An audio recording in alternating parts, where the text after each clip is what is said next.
Giraffe Coin Boost is a feature that can increase how quickly users collect coins when it is available on their account.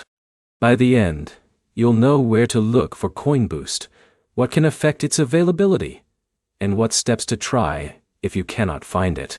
The main way to check for Coin Boost is to open the Giraffe app and review the areas where bonuses, rewards, or earning options are shown. Features like this are usually controlled inside the app, so the option may appear differently depending on the account. Start by updating Giraffe from your device's app store. An outdated app version can prevent some features from appearing correctly. After updating, open the app and check the rewards section, available offers, and any bonus areas shown on your account. If Coin Boost is active for you, the app should display the option where eligible rewards are listed. If you do not see Coin Boost, it does not always mean something is wrong. Some app features can depend on account availability, location, testing groups, or other conditions controlled by the app. Another step is to check that you are signed into the correct Giraffe account.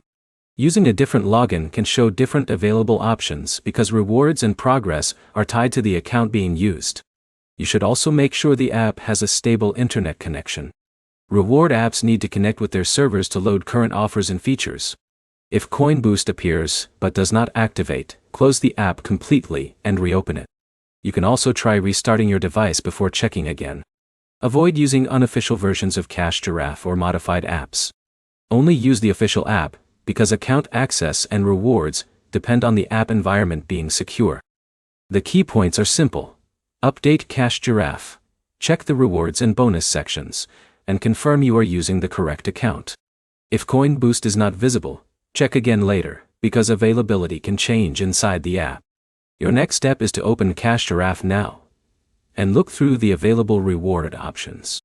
If this guide helped you fix the issue, like the video and subscribe for more app tips and fixes.